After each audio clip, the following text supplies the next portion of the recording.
Bienvenue pour ce nouvel épisode de Conseiller en placement. Je suis Matthew Stevenson en partenariat avec Dukascopy TV. Rappelez-vous, l'argent peut prendre soin de vous, mais il ne peut prendre soin de soi-même. Aujourd'hui, nous avons une édition spéciale. Nous jetterons un coup d'œil sur les actions de la société qui vient tout juste d'être introduite en bourse. Vous avez peut-être deviné. Oui, nous parlerons de Ferrari, une voiture de sport classique qui est devenue emblématique.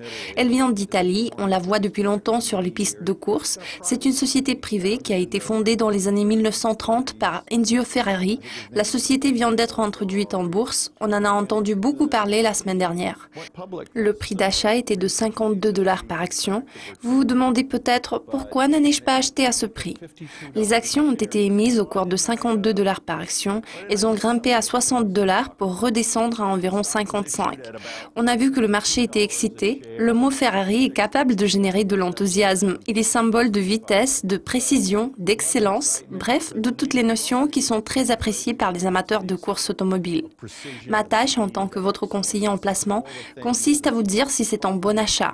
Alors, voulez-vous acheter des actions de Ferrari? J'ai quelques réserves à l'égard de Ferrari, mais je ne mets pas en question la splendeur de cette marque de voitures.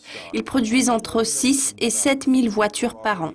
En termes de coût, il peut aller de 200 000 à 400 000 pour une voiture neuve. Pourtant, vous pouvez acheter les actions de la société à $52-55 par action. Alors, laquelle de ces deux variantes préférez-vous? Moi, personnellement, je préfère leurs voitures à leurs actions pour la simple raison que cette société, représentant 10% du groupe Chrysler-Fiat, s'est détachée de ses propriétaires en recevant environ 900 millions de dollars. Pourtant, cet argent n'ira pas dans la poche de Ferrari. Cet argent ira dans la poche de Chrysler-Fiat, la société mère qui a ses propres projets pour ce milliard de dollars. En tant que société publique et pas une société privée, Ferrari dispose de quelques options. Ils peuvent devenir une marque de luxe ou bien un constructeur automobile de masse. En tant que société haut de gamme, Ferrari peut se négocier à 20-25 fois le bénéfice. À $55, le ratio cours-bénéfice est d'à peu près 15 fois. Maintenant, la marque se situe à la charnière entre le marché de luxe et le marché de grand public.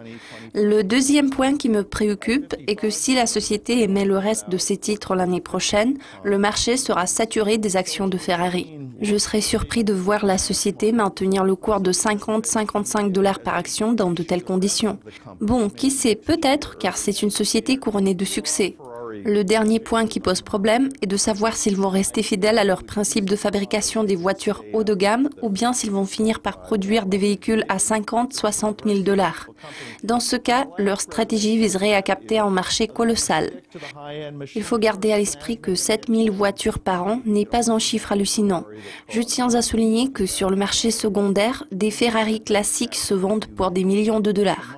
Alors si je pouvais choisir entre un investissement de $200 000 dans les actions de Ferrari et un investissement d'un montant équivalent dans une Ferrari classique, je préférerais la voiture.